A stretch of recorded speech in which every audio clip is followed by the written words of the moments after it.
Coming up on the Inside Indiana Business Television podcast, a special edition of the show focusing on the state's tourism industry.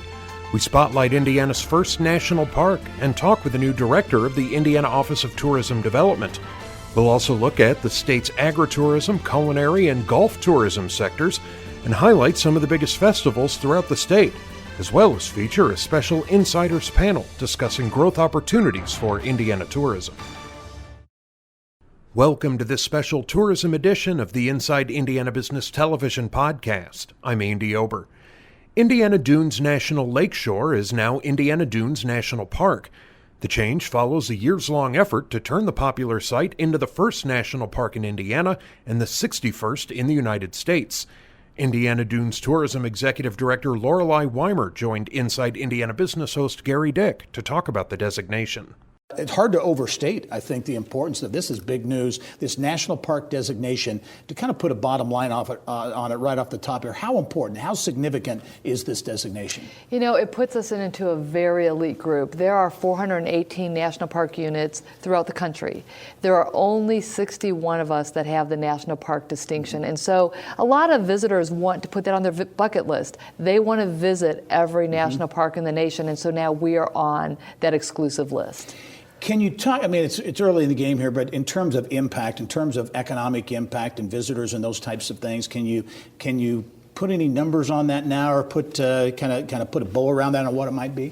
We have no idea, but what we do know is we do economic impact studies every 2 years. So our newest impact came out this past year, and it's $476 million of new cash that's coming into our destination annually from visitors. That at least gives us a baseline to look at as the years go on to see how that grows, and probably we're going to see that impacted greatly because of this new distinction. This tourism asset is truly remarkable in the northwest corner of the state.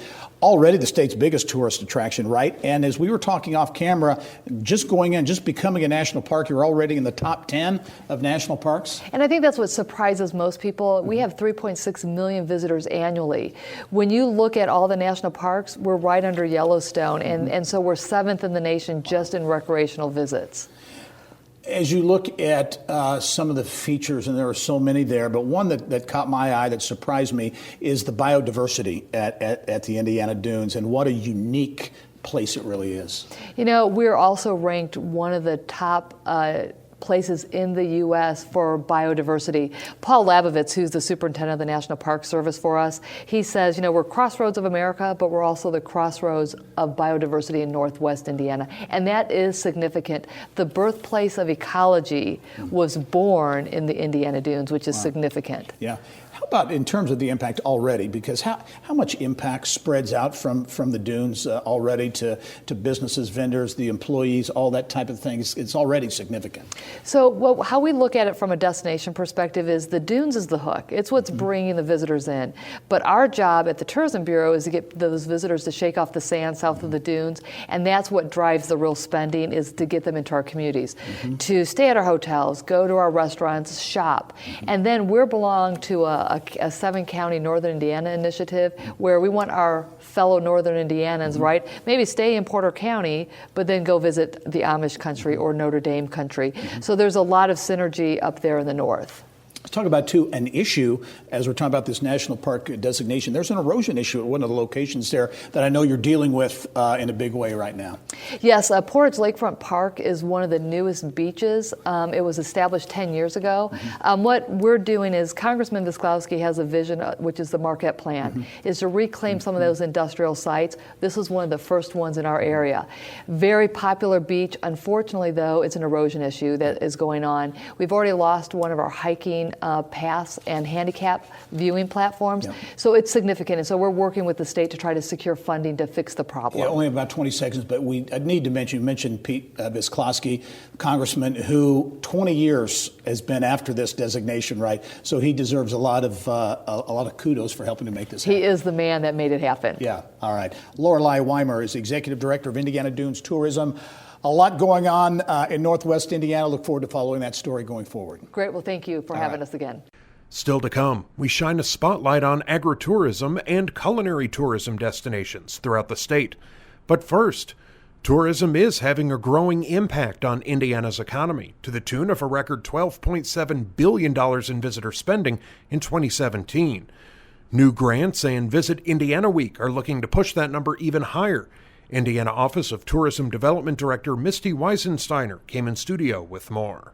First of all, need to start. I mentioned off the top 2017, another record year for tourism in Indiana. Talk a little bit about that and really what you see as driving the tourism business, which is big business in Indiana. Tourism is great in Indiana right now, and I think we're doing, as a state, a great job of marketing our message and making people aware of really what we have in the state from the north to the south. And then our DMOs throughout the state as well are doing a great job partnering with us and sharing that message. Mentioned also in the introduction there, destination development grants. Now, these programs, these grants are important for fueling some of these destinations and some of these attractions around the state of Indiana. A number of examples. I mentioned South Bend Chocolate Company in South Bend. They have big plans up there and are really developing quite an attraction. Huge plans. It will be an attraction in Indiana like none other. They really want to make it a year-round experience, a new chocolate factory in itself, bring on some dinosaurs into that as well. Yeah. They want to add a winter component so they can really attract visitors year-round. Good. Over nearby, not far from there in LaPorte, there are also big plans there that will connect to a number of different festivities. Yeah, they have a really great sports facility, some hotels in downtown area that they're developing. So they want to do a path to connect all of that together, some additional signage as well. We don't want to keep everything up north, but big news earlier this year in the Dunes National Lakeshore being designated the state's first national park, one of only 61, I think, in the entire country. Don't know yet what it will be, but the impact on tourism has to be, the potential has to be big. Yeah, we're very excited about that. Can't wait to see what they roll out and what that looks like for that area. Visit Indiana Week. It's an annual event. Correct me, is it May 5 through 11? Yes. 5 through 11. You've got activities really focused around the state of Indiana. Talk a little bit about that week and really the focus. Sunday starts out with Free Park Sunday, so free admission to all of our Indiana state parks, which is a huge. We have state parks, of course, all over the state. Great opportunity for people to maybe experience something they haven't been before.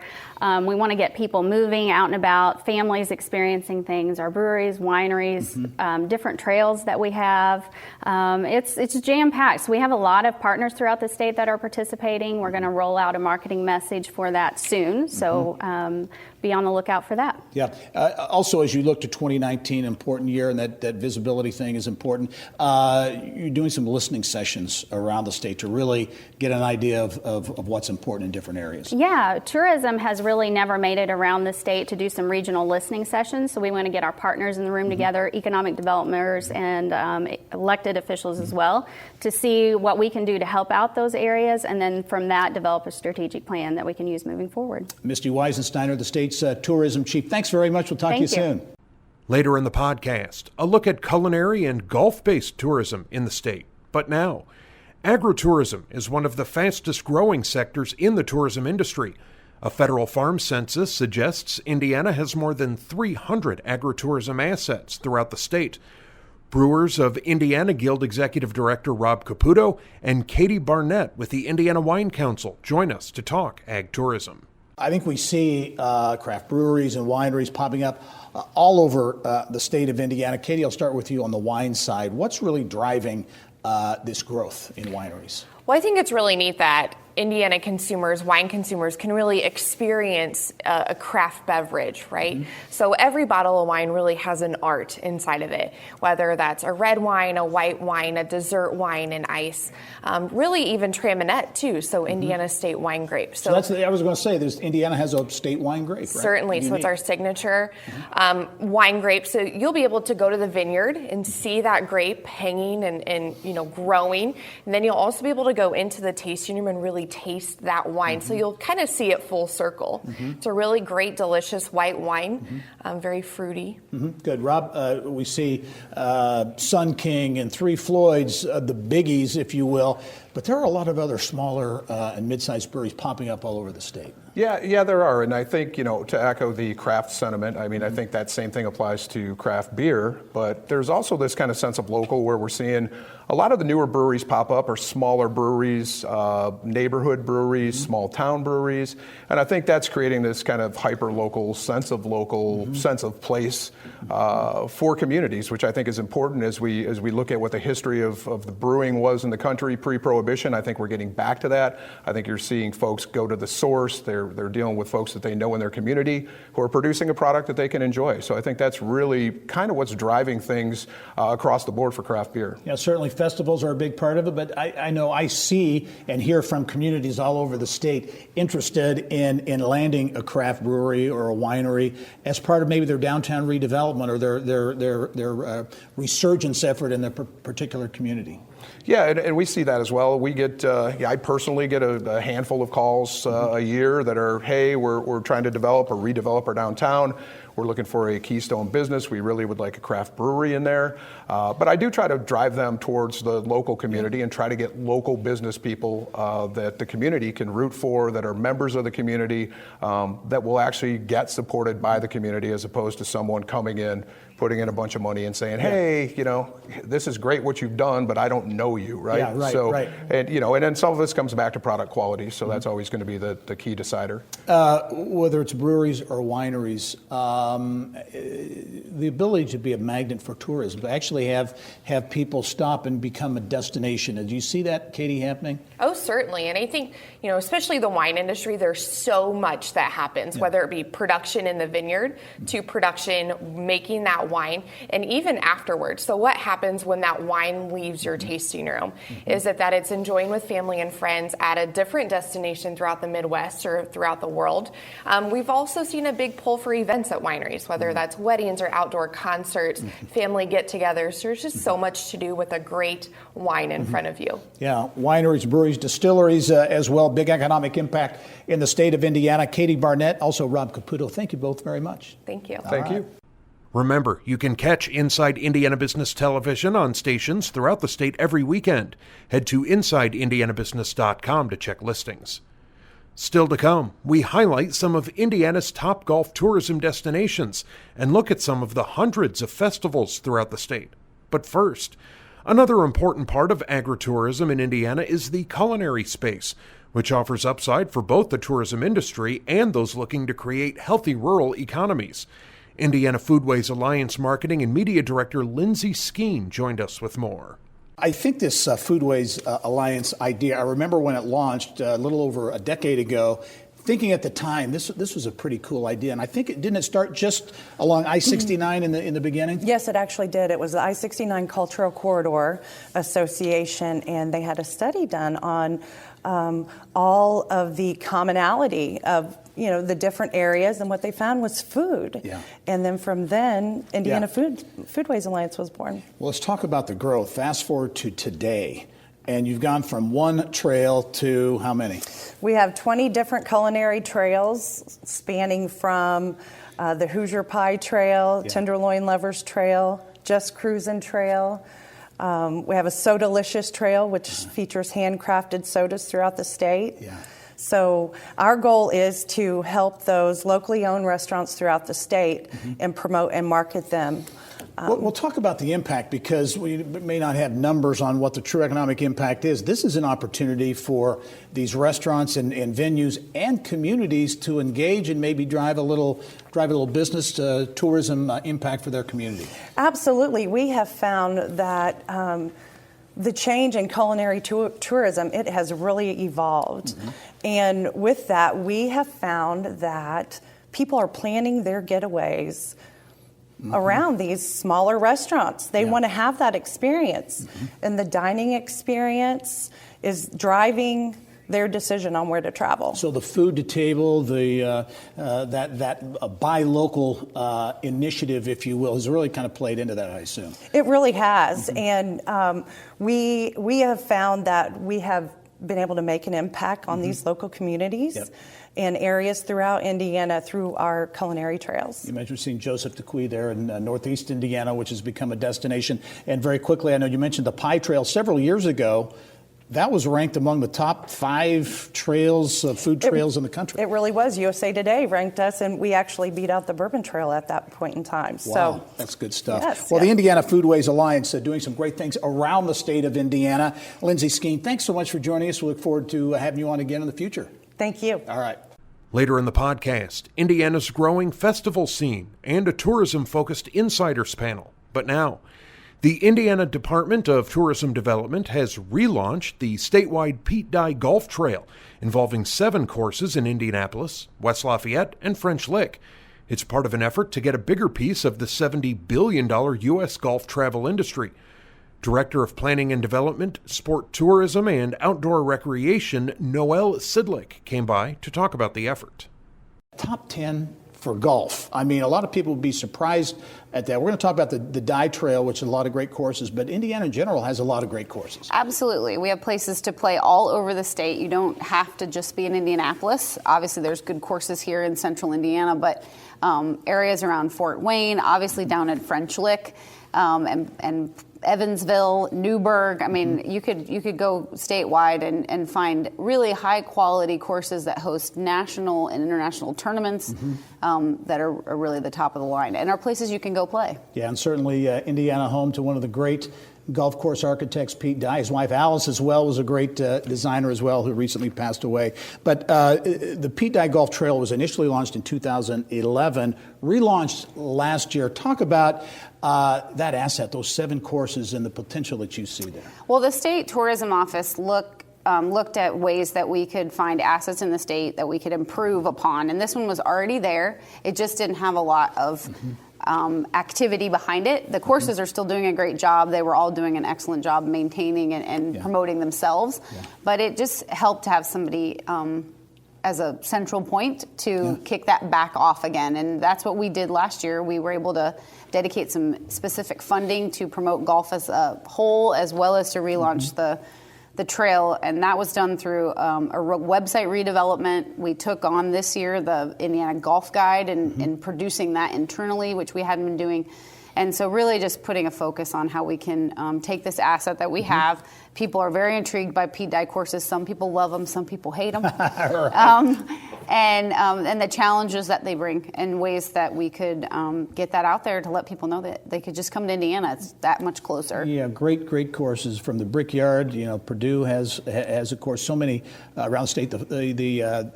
So many of them around the state. As you look at a $70 billion industry, the golf course travel business, Indiana positioned to take a bigger chunk of that, do you think? Absolutely. I mean, we already have visitors bureaus around the state that are actively promoting golf for travel, not only through group travel, like small and large groups coming in and actually just coming to golf, but when you're talking about the convention business that we have already existing in places like Indianapolis and Fort Wayne and Evansville, that we're then capitalizing on that to let people come here and play our awesome courses as well. Very good. Lots of golf courses. 7 courses on the Pete Dye Golf Trail, which you'll be hearing a lot about in the months ahead. Noel Sidlick, thanks very much for joining us, and we'll talk to you soon. Thanks for having me. All right.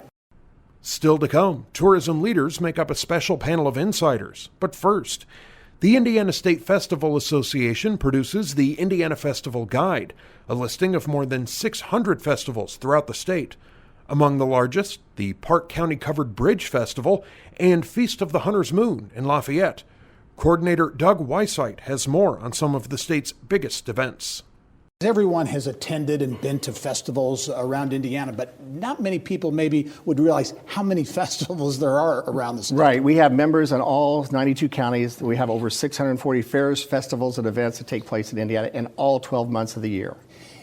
Economic impact, has to be huge. I mean, there are some festivals, events, some that are larger than others, but a lot of small events that can be big business for local communities. That's right. We have a lot of our members that have actually less than 5,000 people will come to their one-day fair, festival, or event in the state, Gary.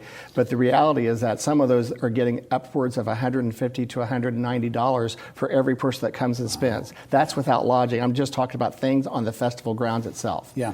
What do you see, as trends and where things are going when it comes to festivals? You're from Park County, and Park County certainly one of those counties that does a great job. The Covered Bridge Festival, everyone knows that. Absolutely. And other events throughout the course of the year. What's key to a community or a county really engaging and leveraging these types of events? Well, I think in the Covered Bridge Festival, 30 years ago, the Covered Bridge Festival was not even the top 10 festivals in Indiana. Today, it's clearly over 1 million, bigger than the State Fair, bigger than the 500 Festival. And basically, they did that by advertising all the time their festival dates. Yeah. What do you see as trends? We were talking off camera that for some of these festivals and events around the state, that the sale of alcohol, has really become a part of it. Absolutely. Alcohol, if we look 30 years ago, we only had 15 to 20% of all festivals in Indiana would serve liquor. Now we're over 50% sell beer, wine, or spirits.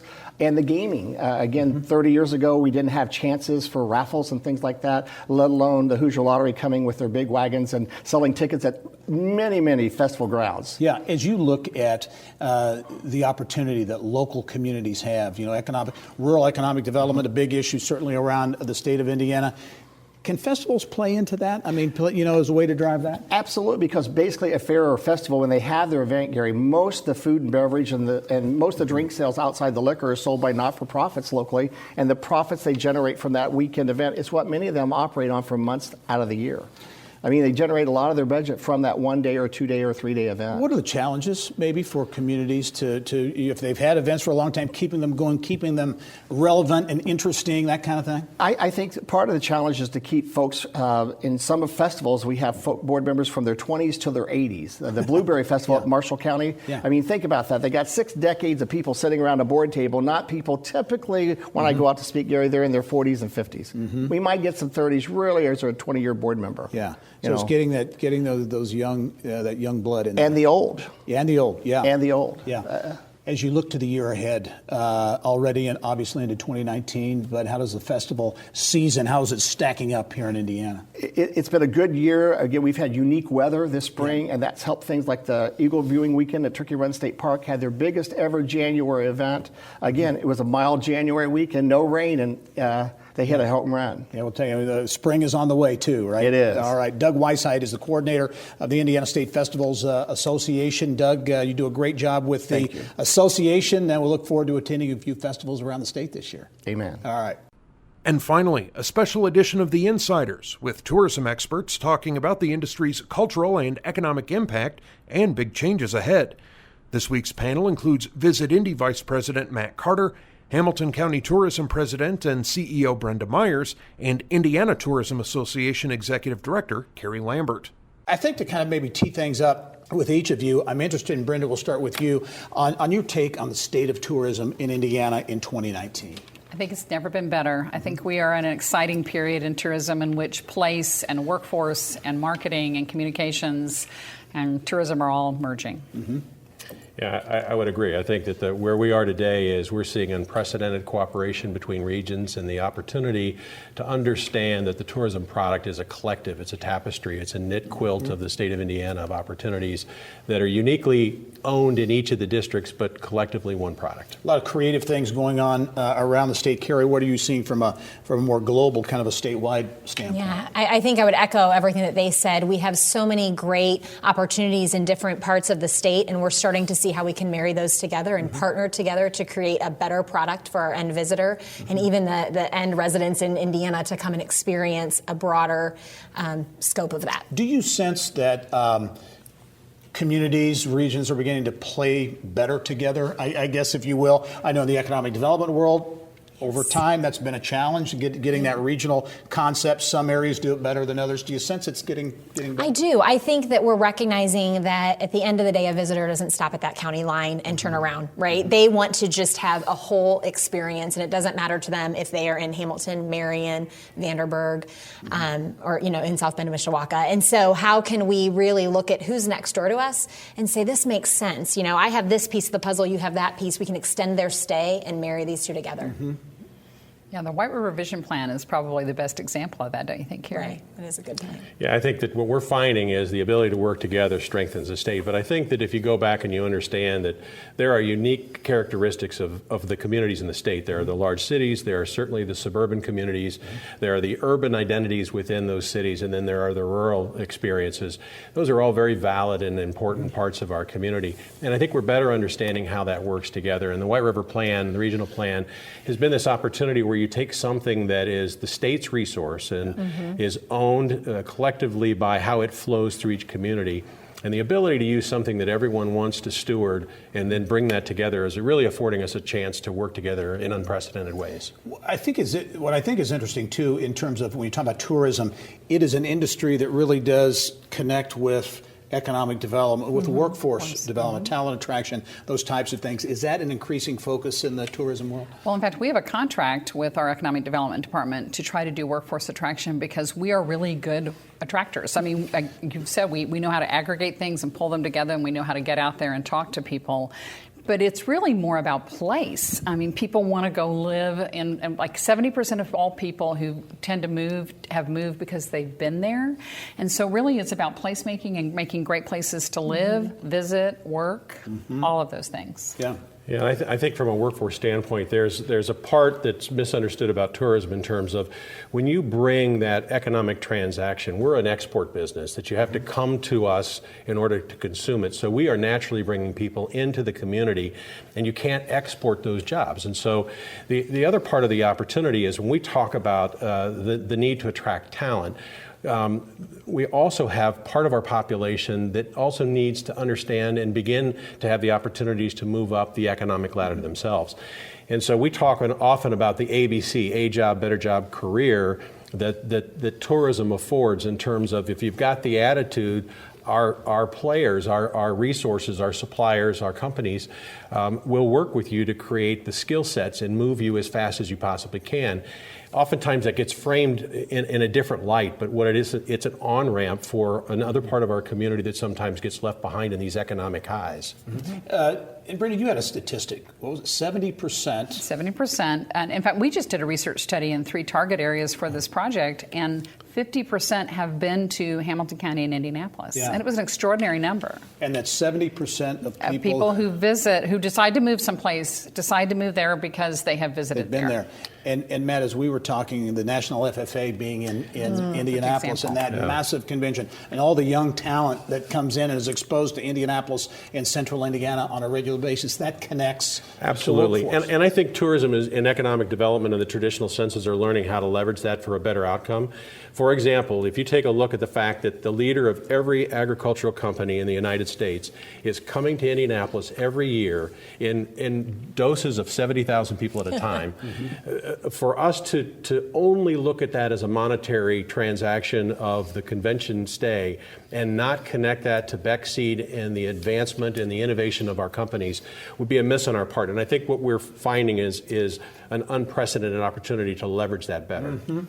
From a statewide standpoint, Carrie, what are you seeing around Indiana? When you look at economic development, there's a gap between, in many cases, between what's happening in urban areas, what's happening in rural areas. Right. Do you see rural areas beginning to really engage when it comes to tourism and seeing tourism as a way to maybe generate some economic development, some future? Yeah, absolutely. We just had our conference a couple weeks ago for tourism entities across the state to come together and learn and about how they can really take what they have to the next level. And one of our speakers talked about, we don't have the opportunity in every community to create the next Disney, right? Or the next, but we have artists. Yes. We have artists, we have downtowns. Can we activate those? And how can we bring them to life for our visitor? And so they're seeing how they can take their resources they already have and just put life and energy behind them and really promote that. And we had on the show earlier the Indiana Foodways Alliance, which started, I think, just along I-69. It did. And has grown, I think, now to 20. They have the Donut Trail, the Tenderloin Trail, and you think of how they've been able to take